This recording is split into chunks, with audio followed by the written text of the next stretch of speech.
La luz solar congela los alimentos a 0 grados sin electricidad, sin compresor y sin batería. Su refrigerador actual consume $200 cada año. El diseño original de esta tecnología fue enterrado en 1957. Antes de analizar cómo funciona, aquí está la extraña física que casi nadie fuera de la química comprende verdaderamente. Para empezar, cada refrigerador del planeta funciona con el mismo truco fundamental. En realidad, no se crea frío, porque no se puede crear algo que realmente no existe. El frío es simplemente la ausencia de calor, y el calor es solo energía en movimiento. Por lo tanto, la única tarea auténtica de un refrigerador es capturar el calor ubicado dentro de la caja y reubicarlo en otro lugar. La encimera de su cocina, la pared trasera o el aire exterior, donde haya espacio. El compresor que se encuentra debajo de su refrigerador moderno logra esto con un pequeño motor eléctrico. Comprime un gas refrigerante, permite que se expanda y esa expansión extrae el calor de sus alimentos. El ciclo consiste simplemente en comprimir, expandir y repetir continuamente. El motor funciona aproximadamente la mitad del tiempo, día tras día, durante toda una década. Ese motor es exactamente el origen de la factura. Un refrigerador antiguo, por sí solo, consume el 20% de la electricidad de su hogar año tras año para este único trabajo. Mantiene su comida solo unos pocos grados más fría que el ambiente de la cocina. Las unidades modernas Energy Star reducen esa proporción a un 7%. Cualquiera de las dos cifras, multiplicada por 260 millones de hogares estadounidenses, representa una de las cargas eléctricas permanentes más grandes de la red eléctrica. El refrigerador nunca descansa y su medidor de energía registra cada minuto de ello. Sin embargo, esto es lo que casi nadie fuera de la ingeniería de procesos comprende. En realidad no se necesita ese motor. El ciclo de comprimir y expandir es solo un método para mover el calor, y ni siquiera es el más elegante. Existe un segundo método inventado en 1922 por dos estudiantes suecos en un laboratorio de Estocolmo, utilizando nada más que el propio calor como combustible. Su versión no emplea compresor ni piezas móviles en absoluto, sin que entre electricidad en el sistema en ningún momento. Lo único que debe entrar en el circuito es calor. Ese calor puede provenir de una llama, de la luz solar o de una tubería de agua caliente, y por el otro extremo sale frío. Imagine un circuito sellado, parcialmente lleno de dos líquidos que se repelen entre sí. Estos dos líquidos son amoníaco y agua. Cuando se calienta la parte inferior del circuito, el amoníaco, que tiene un punto de ebullición significativamente más bajo, se vaporiza y sube por los tubos. Llega al lado frío del sistema, se condensa de nuevo en líquido, y en el camino, libera su calor a la habitación exterior. El amoníaco líquido frío fluye entonces hacia una cámara de baja presión y se transforma instantáneamente de nuevo en vapor. Ese cambio absorbe una cantidad masiva de calor de todo lo que esté adyacente a él. Esta extracción de calor es lo que percibimos como frío. El vapor de amoníaco se mezcla de nuevo con el agua en la parte superior del circuito y libera su energía acumulada en forma de calor. Posteriormente, la gravedad tira de la mezcla hacia la fuente de calor y todo el ciclo comienza de nuevo. Los ingenieros se refieren a esto como un ciclo de absorción. El marketing lo llamó alguna vez la llama que congela. La física es tan limpia que todo el dispositivo puede permanecer silencioso en el suelo de su cocina, sin ningún ruido ni vibración. Ni una sola pieza móvil en su interior puede desgastarse durante 40 años. Probablemente esté pensando, es un truco de salón fantástico, pero ¿cuánto frío puede generar realmente? La respuesta es, muchísimo. El amoníaco es uno de los refrigerantes con mayor calor latente jamás medidos. Cuando 1 kilogramo de amoníaco líquido se convierte en vapor, absorbe aproximadamente 1370 kilojulios de calor de su entorno. Eso es aproximadamente 5 veces lo que absorbe una masa equivalente de freón. La razón por la que el silencioso refrigerador de su abuela podía congelar helado usando una llama de propano del tamaño de una vela es que el amoníaco transporta esa enorme capacidad de enfriamiento en cada gota. La razón por la que el circuito funciona sin una bomba se reduce a un hecho molecular. El amoníaco ama el agua. Cuando el vapor de amoníaco encuentra agua líquida en la parte superior del circuito, se disuelve en ella instantáneamente y libera esa energía, acumulada de nuevo en forma de calor. Esa liberación es lo que impulsa toda la circulación. No hay motor eléctrico en el sistema porque la atracción química entre los dos fluidos sirve como motor. Un refrigerador de compresión de vapor utiliza electricidad para realizar el trabajo de separar el refrigerante. Un refrigerador de absorción utiliza calor para realizar ese mismo trabajo. El amoníaco y el agua desean recombinarse de forma natural, y usted puede permitir que esa recombinación impulse el circuito mientras la fuente de calor lo sigue separando por ebullición en la parte inferior. La física es idéntica y el resultado es el mismo, pero el combustible es completamente diferente. Uno consume su factura de luz cada mes, mientras que el otro consume luz solar de forma gratuita. Hay un detalle físico más que vale la pena comprender antes de hablar del encubrimiento. Los ingenieros miden la eficiencia de un ciclo de enfriamiento con un número llamado coeficiente de rendimiento.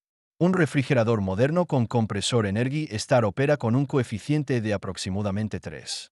Esto significa que, por cada vatio de electricidad que ingresa, extrae 3 vatios de calor de la caja.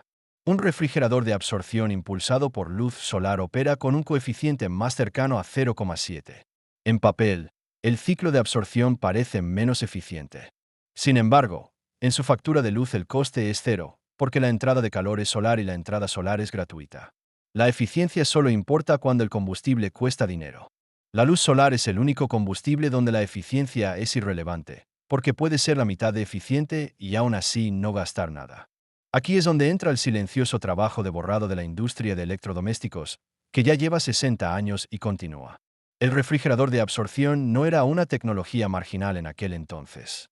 Fue el estándar en las cocinas estadounidenses durante 30 años completos. Dos estudiantes del Real Instituto de Tecnología de Estocolmo publicaron el diseño en 1922 como su tesis de fin de carrera. Sus nombres eran Carl Munters y Balthar von Platen. La patente fue emitida la primavera siguiente, el 8 de marzo de 1923. En un año, una empresa sueca llamada AB Arctic estaba produciendo las primeras unidades comerciales. Electrolux compró la empresa directamente en 1925 y comenzó a distribuir el diseño por todo el mundo.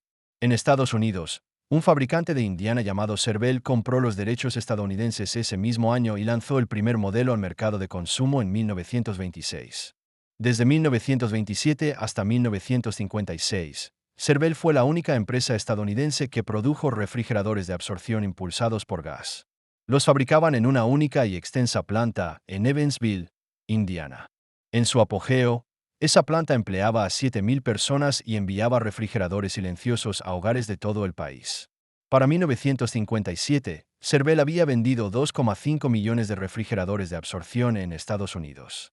Cada uno de ellos era silencioso, sin el zumbido de un compresor sobre los sonidos de la cocina, y todos desaparecieron de las tiendas en los siguientes 24 meses. Lo que los mató no fue la física, sino un producto químico llamado freón.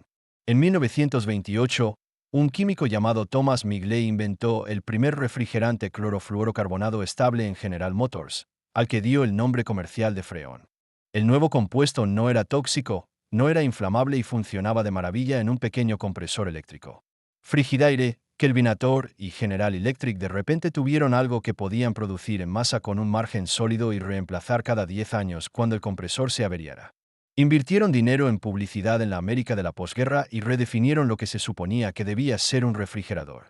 El refrigerador de compresor venía con un zumbido, mientras que el de absorción permanecía completamente silencioso. El refrigerador de compresor requería un electricista para su instalación, mientras que el de absorción funcionaba con una sola línea de propano. El refrigerador de compresor moría a los 10 años cuando el motor se quemaba. El refrigerador de absorción funcionaba durante 40 años porque no había nada en su interior que pudiera fallar. Lea de nuevo esos 4 contrastes y pregúntese qué producto preferiría la industria que usted poseyera. La elección era entre uno sin ingresos por mantenimiento ni ciclo de reemplazo, o uno diseñado para romperse. La campaña de marketing de los años 40 y 50 está documentada en los archivos de la Sociedad Histórica de Indiana. Frigidaire realizó un gasto publicitario nacional que eclipsó los ingresos totales de Servel. El argumento no era sobre el rendimiento, era sobre la modernidad. El refrigerador de compresor era eléctrico, y lo eléctrico significaba progreso. El progreso significaba que debía tirar la silenciosa unidad de gas que sus abuelos compraron en 1934 y reemplazarla por algo que zumbara y requiriera un plan de mantenimiento.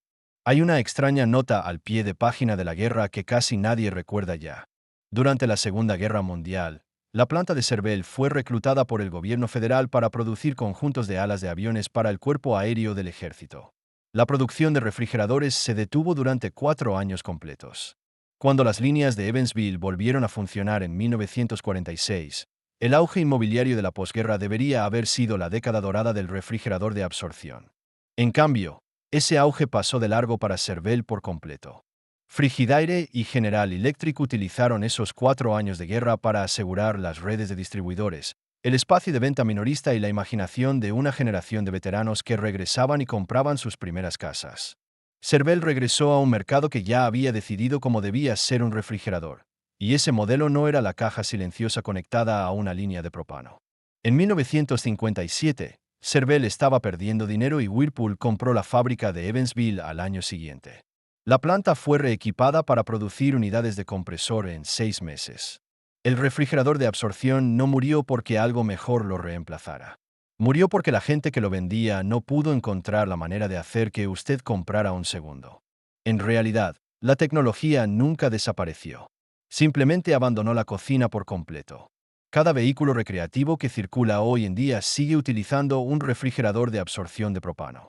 Cada cabaña aislada en el norte de Canadá utiliza uno. Los hospitales en regiones remotas todavía dependen de ellos porque, cuando la red falla, mantienen frías la insulina y el plasma sanguíneo con una línea de propano que funciona durante semanas. Las unidades de absorción tipo Servel todavía son fabricadas por Dometic, Norcold y una media docena de empresas especializadas para los mercados que nunca creyeron en la mentira del compresor. Sus abuelos tenían uno de estos en su cocina. Probablemente usted creció junto a uno en una cabaña, una casa de campo o una antigua granja. El diseño nunca se fue. Simplemente se dejó de comercializar para cualquier persona con un enchufe en la pared. Y una vez que vea las piezas, podrá montar uno de nuevo con unos $400 y una tarde de sábado.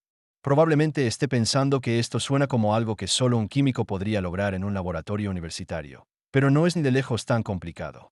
El montaje tiene 3 partes y puede conseguir cada una de ellas en un desguace o en una caravana vieja. La primera pieza es la unidad de absorción en sí misma. No intente construir el circuito de amoníaco y agua desde cero por su cuenta. El amoníaco es tóxico. El circuito funciona a cientos de libras de presión y las soldaduras deben ser impecables. Lo que debe hacer, en su lugar, es comprar un refrigerador de caravana usado. Los clásicos Dometic RMC 410 o la serie Norcold N3000 aparecen constantemente en Facebook Marketplace y Craigslist. La mayoría de los anuncios rondan entre $150 y $250. La gente los desecha cuando su caravana queda destrozada en un accidente. La unidad en sí casi siempre está bien, porque es un circuito de absorción sellado listo para funcionar con cualquier fuente de calor que acople a la caldera. La segunda pieza es su fuente de calor para el sistema. La unidad de fábrica funciona con una llama de propano en la parte inferior de la torre de enfriamiento. Usted va a reemplazar esa llama con luz solar. Un colector solar de placa plana se encarga del trabajo de calentamiento de todo el sistema. El colector mide 4 pies por 8 pies, con tubos de cobre que serpentean a través de una placa absorbente negra detrás de un solo panel de vidrio templado. Esa configuración calienta el agua lo suficiente como para impulsar el ciclo de absorción cualquier día despejado en el que la temperatura exterior supere los 4 grados Celsius. Puede construir un colector por unos $150 en un fin de semana. Una línea de cobre aislada transporta el agua caliente desde el colector a través de un pequeño intercambiador de calor envuelto alrededor de la bobina del generador de la unidad de absorción y de vuelta al colector. No se necesita bomba en ninguna parte. El agua caliente sube por sí sola a través de lo que los ingenieros llaman un termosifón. La tercera pieza es el armario que guarda los alimentos. El refrigerador de caravana de fábrica es pequeño, a menudo de solo 6 pies cúbicos, y está construido para el interior de un vehículo. Para obtener capacidad doméstica, se extrae el mecanismo de absorción de la caja original y se instala dentro de un arcón aislado de gran tamaño. El armazón de un congelador de arcón desechado funciona perfectamente para este cambio. 15 centímetros de espuma de polisocianurato en las paredes, una tapa con burletes y el frío del evaporador de la unidad de absorción caen en el arcón por gravedad, porque el aire frío desciende. El resultado son 150 cuartos de galón de espacio refrigerado por casi nada. El coste total ronda los $400 de media para el montaje completo, $200 para la unidad de caravana donante, $150 para los materiales del colector solar y $50 para el aislamiento, el armazón del arcón y la tubería de cobre. Algunos constructores lo consiguen por menos si ya tienen chatarra de cobre o un congelador viejo. El rendimiento es la parte en la que la mayoría de la gente se equivoca en la primera construcción. Una unidad de absorción de una sola etapa que funciona con energía solar mantendrá el arcón a 38 grados Fahrenheit, que es la temperatura normal de un refrigerador. Para llegar a 0 grados Fahrenheit y congelar carne se necesita una configuración de 2 etapas, con 2 unidades conectadas en serie. La primera unidad enfría la entrada de la segunda unidad, lo que permite que la segunda baje otros 25 grados por debajo de la primera. 2 refrigeradores de caravana usados conectados en serie pueden alcanzar 0 grados Fahrenheit en una tarde soleada. Algunos constructores instalan un pequeño tanque de almacenamiento térmico entre el colector y las unidades, lleno de sales de cambio de fase o incluso simplemente 100 galones de agua. El tanque almacena el calor al mediodía y mantiene el sistema funcionando de 10 a 14 horas después del atardecer. Vale la pena abordar la cuestión de la fiabilidad directamente ahora mismo. Durante más de 20 años, la Organización Mundial de la Salud dependió de los refrigeradores de absorción de queroseno como la única solución práctica de cadena de frío para el almacenamiento de vacunas. Los despliegues cubrieron aldeas sin conexión a la red eléctrica en el África subsahariana y el sur de Asia. La agencia precalificó la clase de unidades de accionamiento solar directo en 2010. Antes de esa fecha, el refrigerador de absorción era literalmente la forma en que el sistema de salud mundial mantenía viables las vacunas contra la polio y el sarampión en lugares sin un enchufe en la pared. Se confió a esta tecnología el suministro mundial de vacunas durante 2 décadas completas. Si puede mantener dosis de polio a 4 grados Celsius en una clínica del Sahel con nada más que una llama de queroseno, puede mantener la comida en su cocina con luz solar. Vale la pena tomar en serio algunas notas de seguridad antes de comenzar a construir. El circuito de amoníaco está sellado y contenido. Las unidades anteriores a 1960 tenían un riesgo conocido de fuga de monóxido de carbono. La Comisión de Seguridad de Productos del Consumidor señaló el problema formalmente en 1998. No vuelva a meter una cerveza antigua en una cocina cerrada bajo ninguna circunstancia. Utilice, en su lugar, una unidad donante moderna de Dometic o Norcold, ya que las unidades más nuevas están preparadas para uso en interiores con la ventilación adecuada. Mantenga la unidad de absorción perfectamente nivelada sobre su base. Todo el circuito depende de la gravedad para hacer circular la mezcla de amoníaco y agua. Una inclinación de más de 3 grados en cualquier dirección detendrá el ciclo y el enfriamiento en 1 hora. Lo que obtendrá al final es un electrodoméstico de cocina que funciona con el sol. No tiene compresor, no tiene consumo eléctrico y sobrevivirá a todos los refrigeradores modernos actualmente en producción. El diseño nunca le falló a nadie que construyera uno. El marketing sí lo hizo al enterrarlo durante 60 años. Y una vez que tenga uno funcionando en su porche trasero, comprenderá por qué la industria del compresor pasó 30 años fingiendo que esta tecnología nunca existió.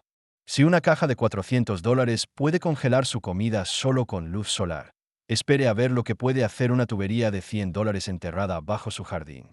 Ese vídeo está justo aquí. Si esta historia cambió su forma de ver los electrodomésticos de su hogar, por favor suscríbase y dele a me gusta al canal.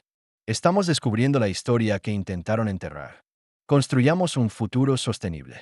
El próximo tesoro oculto se revelará pronto.